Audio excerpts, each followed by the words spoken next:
రాష్ట్రంలోని అన్ని వృత్తి విద్యా కాలేజీల్లో విజిలెన్స్ తనిఖీలకు ప్రభుత్వం ఆదేశాలు జారీ చేసింది. ఫీజు రియంబర్స్మెంట్ నిధులను కాలేజీలు దుర్వినియోగం చేస్తున్నాయంటూ గతంలో వచ్చిన ఫిర్యాదులపై ఇటీవలే ప్రభుత్వం కొన్ని కాలేజీల్లో విచారణ జరిపింది.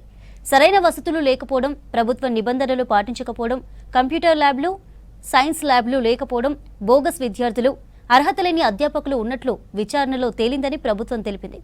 ఇక మరింత లోతుగా విచారణకు ఆదేశించింది.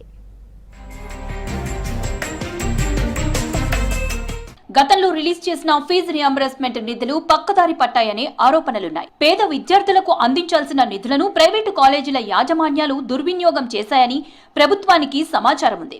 దీనిపై డీఎస్పీ స్థాయి పోలీసు అధికారి ఆధ్వర్యంలో విజిలెన్స్, పోలీసు, సిఐడి, ఇంటెలిజెన్స్ సిబ్బందితో పూర్తి స్థాయిలో విచారణ జరిపేందుకు ఆదేశించింది. విచారణలో రియంబర్స్మెంట్ పథకం అమలులో నోడల్ ఏజెన్సీగా ఉన్న సంక్షేమ శాఖలు, ఉన్నత విద్య, వర్సిటీల అధికారులు పాల్గొంటారు. వీళ్లంతా పోస్ట్ మెట్రిక్ తో వేతనాలు పొందుతున్న అన్ని కాలేజీలను తనిఖీ చేస్తారు. కాలేజీలు నిజంగా అనుమతుల ప్రకారం నడుస్తున్నాయా? స్కాలర్షిప్ తీసుకుంటున్న స్టూడెంట్స్ ఇందుకు అర్హులేనా? నిబంధనలకు అనుగుణంగా బోధనేతర సిబ్బంది ఉన్నారా? క్లాస్ రూమ్స్, ల్యాబ్లు, మౌలిక సదుపాయాలు ఉన్నాయా? విద్యార్థుల హాజరు, ఫలితాలు సరైనవేనా? విద్యార్థుల ఉత్తీర్ణత ఎంత? ఏవైనా ఇతర అవకతవకలు ఉన్నాయా అనే విషయాలను విచారణలో పరిశీలించనున్నారు అధికారులు. తనిఖీల్లో ఉన్నత విద్యాశాఖ, పాఠశాల విద్యాశాఖ అధికారులు భాగస్వాములుగా ఉండాలని ప్రభుత్వం ఆదేశించింది. హైదరాబాద్, సైబరాబాద్, రాచకొండ, వరంగల్ పోలీస్ కమిషనరేట్లకు చెందిన పోలీసు అధికారులు భాగమవుతారని సర్కార్ తెలిపింది.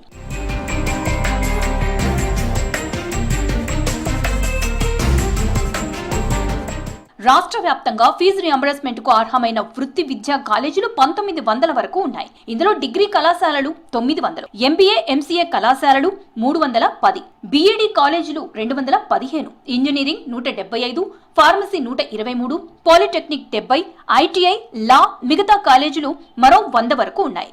మొదట ఇంజనీరింగ్ కాలేజీలో తనిఖీలు ప్రారంభం కానున్నాయి. పోస్ట్ మెట్రిక్ స్కాలర్షిప్ పొందుతున్న కాలేజీల్లో జూనియర్ కాలేజీలు ఉన్నాయి. వాటిని మినహాయించి డిగ్రీ, వృత్తి విద్యా కాలేజీల్లోనే తనిఖీలు నిర్వహించనున్నారు. ఇక నుంచి ఉన్నత విద్యా సంస్థలపై కఠినంగా వ్యవహరించాలని, విచారణ నివేదిక ఆధారంగా చర్యలు తీసుకోవాలని ప్రభుత్వం నిర్ణయించింది.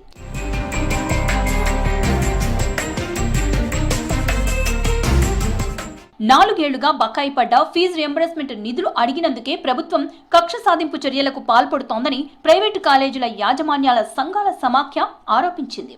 విచారణ జరిపించాలన్న ప్రభుత్వ ఆదేశాలపై సంఘం అభ్యంతరం వ్యక్తం చేసింది. ప్రభుత్వం బకాయిలు చెల్లించకపోవడంతో రాష్ట్రంలో ప్రైవేటు కాలేజీలు కొనసాగించలేని పరిస్థితులు ఉన్నాయంది. నవంబర్ 3 నుంచి కాలేజీల నిరవధిక సమ్మె ఉంటుందని ప్రైవేటు ఉన్నత విద్యాసంస్థల సమైక్య ప్రతినిధులు తెలిపారు. 1200 కోట్లకు ప్రభుత్వం 300 కోట్లు ఇచ్చిందని, మిగతా 900 కోట్లు కూడా విడుదల చేయాలన్నారు. చీఫ్ మినిస్టర్ గారు కూడా దీన్ని స్వయంగా పరిశీలించి కళాశాలకు ఎన్ని బాధలు ఉన్నాయో ఏమున్నాయో చేసి ఫస్ట్ లోపల మీరు ప్రామిస్ చేసినటువంటి 900 కోట్ల రూపాయలు, 1200 కోట్ల రూపాయలలో 300 కోట్ల రూపాయలు ఇస్తే 900 కోట్ల రూపాయలు ఏదైతే ఉందో ఇమ్మీడియట్ గా ఫస్ట్ లోపల రిలీజ్ చేయాలని చెప్పేసి ప్రభుత్వాన్ని కోరుతున్నాం. అలాగే రిలీజ్ చేయడంతో పాటు మిగతా స్కాలర్షిప్ 9,000 కోట్ల రూపాయలకు ఏ రకంగా ప్రభుత్వం ఇస్తుందో కూడా ఒక జీవో రూపంలో ఈ రోజు మొత్తం రాష్ట్రంలో అందరికీ అందేటట్టుగా మీరు ఒక నిర్ణయాన్ని తీసుకోవాలని చెప్పేసి మేము ప్రభుత్వాన్ని కోరుతున్నాం. ఒకవేళ అట్టి జరగని పక్షంలో ఆ నిర్ణయం తీసుకునేంత వరకు 900 కోట్ల రూపాయలు ఇచ్చేంత వరకు కళాశాలలు నిరవధికంగా బంద్ చేస్తారు అని చెప్పేసి ప్రభుత్వానికి చెప్పదలుచుకున్నాం. నాన్ మైనారిటీ కాలేజెస్ అయితే ఓన్లీ 35,000 మాత్రమే ఫీజు గవర్నమెంట్ నుంచి వస్తుంది. అదే మైనారిటీ కాలేజెస్కి అయితే ఫుల్ ఫీజు గవర్నమెంట్ ఇస్తుంది. కాబట్టి మాకు ₹1 కూడా పిల్లలతో రాదు. టోటల్ ఫీజు మాకు గవర్నమెంట్ ఇవ్వాలి. అందరికంటే మైనారిటీ కాలేజీలు చాలా అష్టకష్టాలతో ఉన్నాము. చాలా ప్రాబ్లమ్స్లో మైనారిటీ కాలేజెస్ ఉన్నాయి, బంద్ అయ్యే పరిస్థితులు ఉన్నాయి.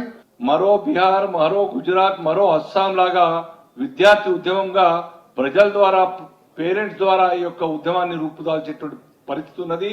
అంతకు ముందే ప్రభుత్వం కళ్ళు తెరిచి ఈ యొక్క రాష్ట్రంలో సుమారుగా 22-25 లక్షల పేరెంట్స్ అంటే 1/4 ఆఫ్ ది పాపులేషన్, ఆ కుటుంబాల యొక్క సంఖ్య జనాభా యొక్క కాబట్టి వాళ్ళందరూ కూడా రోడ్ల మీదకి వచ్చి ఉద్యమాన్ని తీవ్రతరం చేసేటువంటి అవకాశం, ఆ రిస్క్ తీసుకోకుండా వెంటనే జూన్ 31 లోపల ఎంటైర్ 9,000 కోట్ల రూపాయలు రైట్ ఫ్రమ్ 2020-21 అకాడమిక్ ఇయర్ నుంచి రావాల్సిన బకాయిలన్నీ కూడా ఏవైతే టోకెన్స్ కూడా ఇష్యూ చేసి రద్దు చేస్తారో ఆ అమౌంట్స్ అన్ని కూడాను రిలీజ్ చేయాలని చెప్పేసి డిమాండ్ చేస్తా ఉన్నాం. కాలేజీలు తనిఖీలు చేసిన తర్వాత ఫీజు రియంబర్స్మెంట్ చెల్లించాలని ప్రభుత్వం భావిస్తోంది.